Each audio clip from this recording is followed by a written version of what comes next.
Hey everyone, and welcome back to the channel.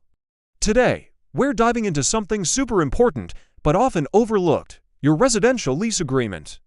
I know, reading a long legal document sounds about as fun as watching paint dry. But trust me, spending a little time now can save you a ton of headaches and money later. Before you put your signature on that dotted line, let's talk about some major red flags you absolutely need to watch out for. Think of this as your lease reading cheat sheet. First up, let's talk about the money. Obviously, you know what the monthly rent is, but what about all the other costs?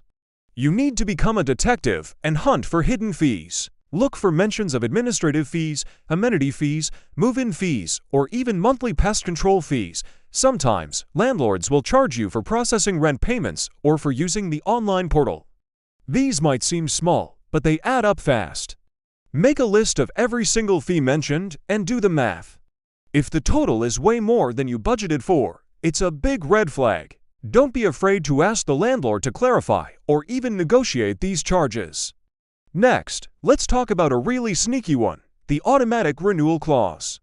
This little gem is often buried deep in the contract. It basically says that if you don't give notice to move out by a specific date, sometimes as much as 60 or 90 days before your lease ends, your lease will automatically renew for another full term, usually a year. Imagine you're planning to move, but you miss that tiny window to give notice. Boom! You're legally on the hook for another year of rent, or you'll face hefty penalties to break the lease. Always check the renewal section. Know the exact deadline for giving notice and put a reminder in your calendar immediately. If the notice period seems unreasonably long, that's a red flag. A standard notice period is typically 30 days. Okay, let's move on to privacy. This is your home, after all.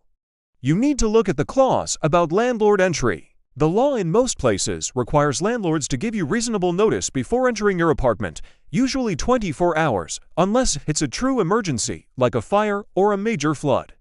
If your lease has vague language like landlord can enter at any time, or it waives your right to notice, that is a massive red flag.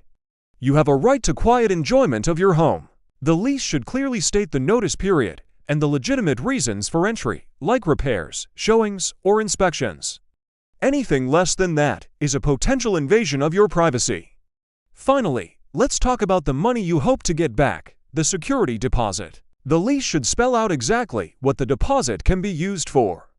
It's typically for unpaid rent and damages beyond normal wear and tear. Normal wear and tear means things like small scuffs on the wall or a slightly worn carpet.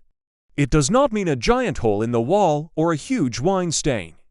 If the lease has very broad or unclear language about what constitutes damage, be careful. Some landlords might try to use your deposit to pay for routine maintenance or upgrades. Also, check the rules for getting your deposit back. The lease should state the timeline for its return, which is usually set by state law, often within 14 to 30 days after you move out. If the contract is silent on this or sets a much longer period, you should be concerned. A good lease is clear and fair to both parties. So there you have it, for huge red flags to spot in any lease. Hidden fees, automatic renewals, vague entry rules, and tricky security deposit conditions. Reading your lease thoroughly is your best defense. If you see something you don't understand or agree with, ask questions. And if the landlord isn't willing to clarify or make reasonable changes, it might be a sign that you should walk away and find a better place. Your peace of mind is worth it. Thanks so much for watching. If you found this video helpful, please give it a thumbs up and hit that subscribe button for more tips on renting and real estate. Drop a comment below if you've ever had a bad experience with a lease agreement. I'd love to hear your stories.